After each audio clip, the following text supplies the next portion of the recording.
Hello, this is Dr. Grande.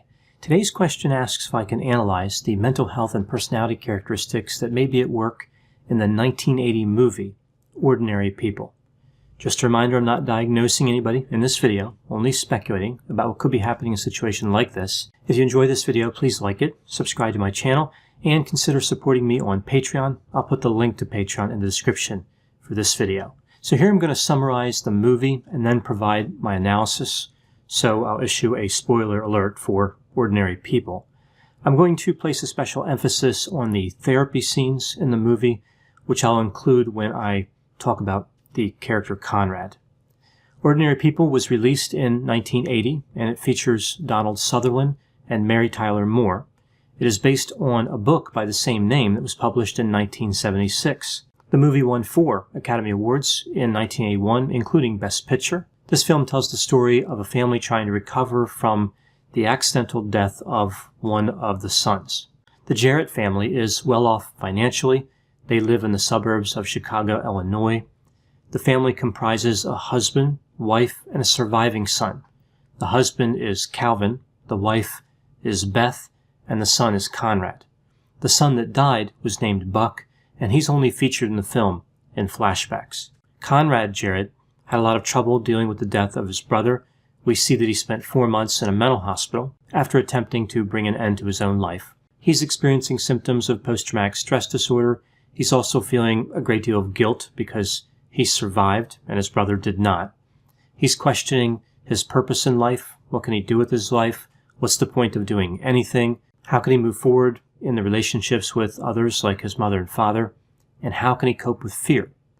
Buck and Conrad were sailing together when Buck died as a result of an accident. So Conrad had experienced all this directly. So it wasn't just like his brother died and he wasn't there. He was right there and he saw it happen. To help reduce the symptoms and to find meaning in life, Conrad is treated by a psychiatrist named Dr. Berger. In the movie, the character is played by Judd Hirsch.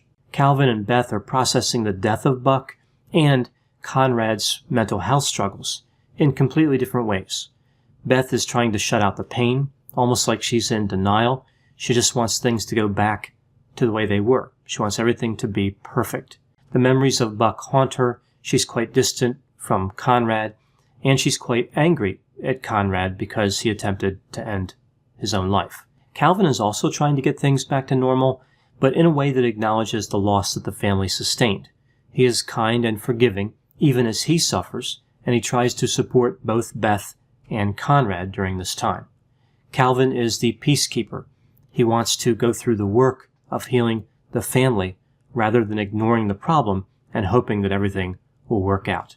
He sees that things really aren't working well at all. Conrad continues to struggle through all this.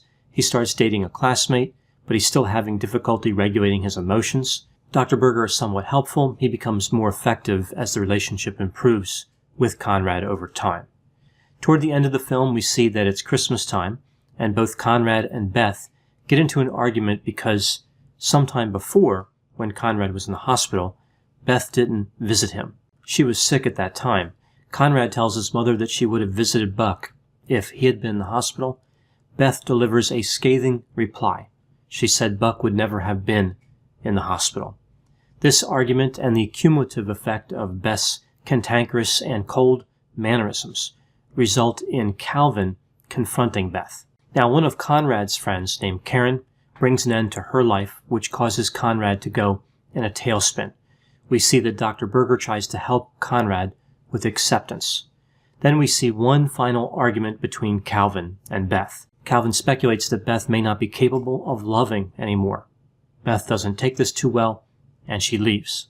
Calvin and Conrad are left to fend for themselves. So they have kind of a moment at the end of the movie where they connect. So the future's uncertain.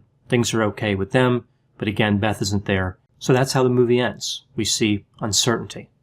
There are so many things I find interesting about this film in terms of mental health and personality. The characters are consistent and well written. Some stay the same, just like they would in real life, and others change, but not always in a permanent or positive way.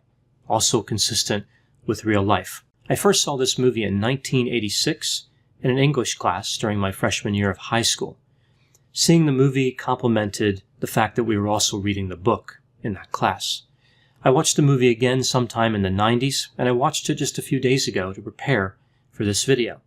One of the greatest things about this film is it really doesn't expire. Some films don't age well, but Ordinary People is still as relevant today as it was when it was released. Now, there was one small part that didn't age well, and that's the fact that Dr. Berger smoked during many of the sessions. That wouldn't happen these days, but other than that, the film, I think, is quite relevant these days. So to look at the mental health and personality factors, I'll first break down each character, and then I'll bring it all together and talk about the movie as a whole. When I talk about personality, I'll be using the 5-factor model. I remember the big 5 traits through the acronym OCEAN: openness to experience, conscientiousness, extroversion, agreeableness, and neuroticism. So starting with the character Calvin. Calvin is a tax attorney. He seems like a responsible individual. Of course, he is the husband of Beth and the father of both Conrad and Buck. I think Calvin is my favorite character in the movie. That's because he's really trying to find a solution throughout the whole film. He advocates for Conrad. He understands that Conrad's really having a tough time. He wanted to see Conrad get back to normal through socialization with his friends and through building relationships with family members. He also wanted the best for Beth, although ultimately they couldn't come to a place of agreement. He gave her a number of chances. He really tried to understand her, but at the same time, he was resentful. He didn't like the way that she picked on Conrad or the way she was always trying to maintain the perfect family image. Calvin tried to encourage Beth to go see Dr. Berger, so it would be Calvin, Beth, and Conrad together with Dr. Berger. When she said that this didn't make sense to her because Dr. Berger didn't know her, Calvin said, that's the point. Calvin understood the power of having somebody objective look at their situation. As far as personality, Calvin was high in openness to experience, high in conscientiousness. He had mid to high extroversion, high agreeableness, and mid to low neuroticism. Calvin is very close to having the classic socially desirable personality profile. So now moving to Beth. Beth is Calvin's wife and the mother of Conrad and Buck. She is also a consistent character. She has trouble dealing with people. She has difficulty talking about her feelings. From the outset, she's pushing Conrad to be normal again, trying to get him involved in activities, which isn't necessarily a bad thing. She just does it in an insensitive and overly direct way. There's a lot of anger brewing just below the surface. She's kind of passive-aggressive, so a little bit like a vulnerable narcissist. She has kept Buck's room exactly as it was when he was alive. In one scene, she sits on his bed and looks around. She's kind of melancholy. Beth gets angry when Calvin tells another person that Conrad is seeing a therapist. Beth doesn't like the image of perfection being tarnished. She suggests that the matter is private. It's a private family matter. They should figure it out for themselves. She resists outside interference or even other people knowing what's going on at all. At one point, Beth thought it might be better if Conrad went away to school. It's like she just couldn't deal with him. She couldn't stand him being there. She can't tolerate being reminded of her loss and what she believes was his bad behavior. She comes to believe that Conrad is actually deliberately trying to hurt her through his own suffering. She's tired of Calvin trying to appease Conrad, apologizing to Conrad. She views Conrad as the enemy. Beth is simply tired of worrying about the risk which is inherent in life. She can't stand the pressure of never knowing what's coming next. After the final argument between Calvin and Beth, she pulls out her luggage to leave and she starts to cry, but she reins it in. So we see that, again, she has this image that she needs to be a certain way. She needs to appear unemotional. As far as personality, we see low openness, high conscientiousness, mid-range extroversion, low agreeableness, and mid-range to high neuroticism, although she tries to appear low in neuroticism. Not only when she didn't cry at the end, but she also didn't cry at Buck's funeral. Now moving to Conrad, and here again is where I'll look at the therapy in detail. Conrad has a number of symptoms we see right off the bat. He has no appetite. He's having nightmares and flashbacks. He's staring off into space. He's having trouble relating to people. In the first meeting with Dr. Berger, he denies being depressed. Berger asks him what method he used to try to bring an end to his own life. Conrad answers by saying double-edged super glue. This is a reference to a brand of razor blades. In this meeting, we see the typical short answer format from a client who is not happy to be in counseling. Conrad's complaint is that he wants to be in control so people can stop worrying about him. Now, in this session, Berger runs over the resistance a little bit. Conrad was talking about how he really didn't like being there, and Berger pivots to asking about Conrad's brother Buck and how he died. Conrad doesn't want to come 2 nights a week to see Berger because he has swimming practice every night. Berger said, "That's a problem. How do we solve it?" I really like that answer because he's not trying to solve the problem for Conrad. It's a problem they're going to try to tackle together. As it turns out, it wasn't too difficult. Conrad said that he'll just have to skip practice twice a week.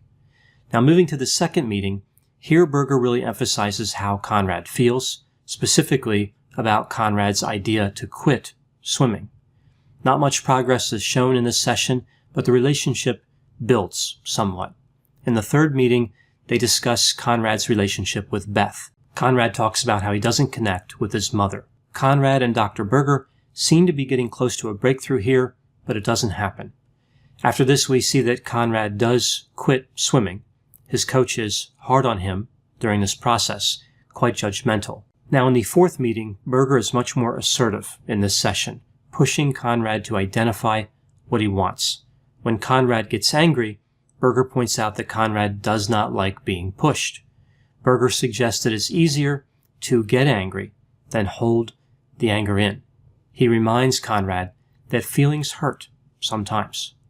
In the fifth meeting, Conrad says that his mother will never forgive him. Berger takes the opportunity to show Conrad perhaps he needs to forgive himself. After this, we see that Calvin actually meets with Dr. Berger, and Calvin appears to feel the same way about Beth. He knows that she will never forgive Conrad. The next meeting between Conrad and Berger was unscheduled. Conrad called him on the phone and said he needed to see him. Berger just drops everything, and they meet. Conrad talks about how he felt responsible for Buck's death. As they were talking through things, Berger tells Conrad, "I'm your friend," and then he doubles down on that a few moments later. As much as that did work in the movie, that's not a good thing for a counselor to say. It blurs an important boundary, and it's one of the mistakes a lot of movie writers make. Dr. Berger was not supposed to be a bad therapist, so they weren't trying to write him that way. They were trying to write him as competent and helpful. And yet, again, they include this classic mistake. He was doing a good job, for the most part, and he blurs the line quite a bit there at the end. As far as Conrad's personality, we see high openness to experience, mid-range to low conscientiousness, mid to low extroversion, mid-range agreeableness, and high neuroticism. So now looking at the last character I'll review, and that's Dr. Berger. I mostly covered him looking at the therapy sessions. I'll just add a few points here. Like many mental health professionals in movies, we see that this character is not perfect. However, his therapeutic skills, I think, are somewhat better when compared to other representations in many other films. I think it's funny that the first time we heard Dr. Berger's voice was on the phone when Conrad called him to set an appointment, and Berger said that he was with a patient. So he answered the phone when a patient was in the office with him. So not a great start. But after this, he really did get better. Even though Berger's character was a little rough around the edges, and certainly said some things that no therapist should ever say, like the whole friend part, I did like the way the therapy flowed. The back and forth, the unexpected answers, the confrontations. Obviously, for a movie, the experience of therapy has to be compressed. Given that limitation, I thought that Berger did a good job here. As far as his personality, we see high openness to experience, high conscientiousness, high extroversion, mid-range agreeableness, and low neuroticism. Now, stepping back and looking at this movie as a whole, this movie was not about judgment. It wasn't about making light of the desires, fears, or suffering of any of the characters. This was really a story about how tragedy found the weaknesses of these people and how it affected them differently. I really like Ordinary People because the narrative did not provide easy answers. Each character had a different journey. Some traveled quite a distance, others didn't move too much. There were really no good guys or bad guys in the movie. A number of people don't like the character Beth, but she was really struggling in her own way. Her actions were no less understandable than any other character in the film. They were all trying to cope with pain and uncertainty. Pain and uncertainty can be denied. These constructs can be yelled at. They can be dealt with by causing oneself more suffering. And pain and uncertainty can be accepted. But no matter what is done with them, they will still be there. And this movie acknowledges that very difficult reality about the human experience. So those are my thoughts on the movie Ordinary People. Please put any opinions and thoughts in the comment section. They always generate an interesting dialogue. As always, I hope you found my analysis of this topic to be interesting. Thanks for watching.